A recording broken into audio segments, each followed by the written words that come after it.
David Crams lit Arthur Rimbaud, œuvre complète. Les étrennes des orphelins. 1. La chambre est pleine d'ombre. On entend vaguement de deux enfants le triste et doux chuchotement. Leur front se penche encore, alourdi par le rêve, sous le long rideau blanc qui tremble et se soulève. Au dehors, les oiseaux se rapprochent frileux. Leur aile s'engourdit sous le ton gris des cieux, et la nouvelle année, à la suite brumeuse, laissant traîner les plis de sa robe neigeuse, sourit avec des pleurs et chante en grelottant. 2. Or les petits enfants sous le rideau flottant parlent bas comme on fait dans une nuit obscure. Ils écoutent pensifs comme un lointain murmure. Ils tressaillent souvent à la claire voix d'or du timbre matinal qui frappe et frappe encore son refrain métallique en son globe de verre. Puis la chambre est glacée. On voit traîner à terre épars autour des lits des vêtements de deuil. L'âpre bise d'hiver qui se lamente au seuil souffle dans le logis son haleine morose. On sent dans tout cela qu'il manque quelque chose. Il n'est donc point de mère à ses petits-enfants, de mère au frais sourire, au regard triomphant. Elle a donc oublié le soir seul et penché d'exciter une flamme à la cendre arrachée, d'amonceler sur eux la laine et l'édredon avant de les quitter en leur criant « pardon ». Elle n'a point prévu la froideur matinale, ni bien fermé le seuil à la bise hivernale. Le rêve maternel, c'est le tiède tapis, c'est le nid cotonneux où les enfants tapis, comme de beaux oiseaux que balancent les branches, dorment leur doux sommeil plein de visions blanches.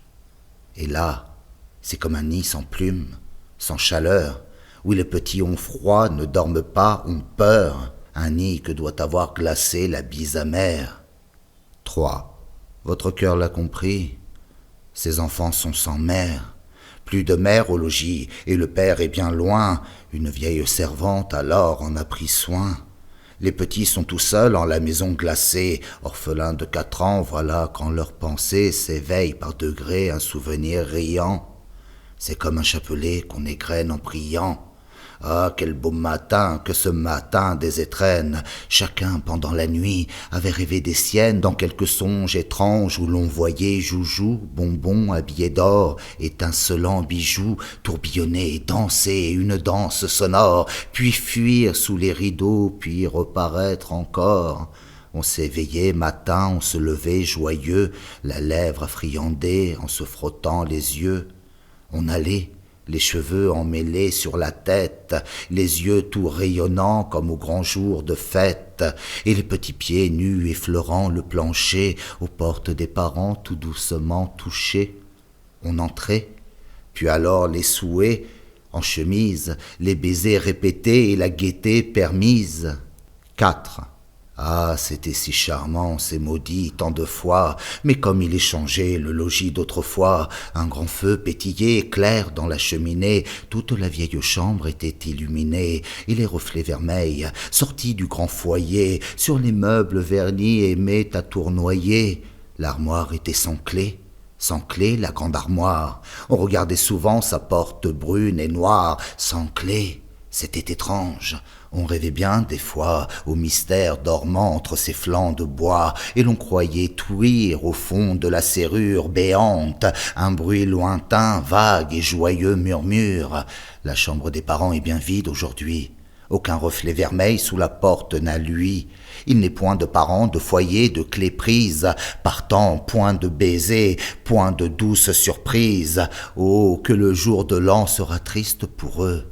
Et tout pensif, tandis que de leurs grands yeux bleus silencieusement tombe une larme amère, ils murmurent « Quand donc reviendra notre mère ?»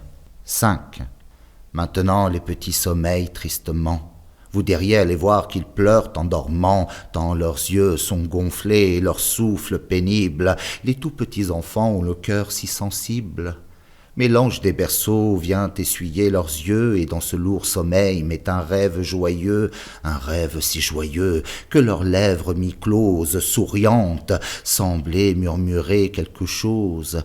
Ils rêvent que, penchés sur leurs petits bras ronds, doux geste du réveil, ils avancent le front, et leurs vagues regards tout autour d'eux se posent. Ils se croient endormis dans un paradis rose. Au foyer plein d'éclairs chante gaiement le feu. Par la fenêtre on voit là-bas un beau ciel bleu. La nature s'éveille et de rayons s'enivre. La terre, demi-nue, heureuse de revivre, a des frissons de joie au baiser du soleil. Et dans le vieux logis tout est tiède et vermeil. Les sombres vêtements ne jonchent plus la terre. La bise sous le seuil a fini par se taire. On dirait qu'une fée a passé dans cela. Les enfants tout joyeux ont jeté 2 cris. Là, près du lit maternel, sous un beau rayon rose, là, sur le grand tapis, resplendit quelque chose. Ce sont des médaillons argentés, noirs et blancs, de la nacre et du jet aux reflets scintillants, des petits cadres noirs, des couronnes de verre, ayant 3 mots gravés en or, à notre mère.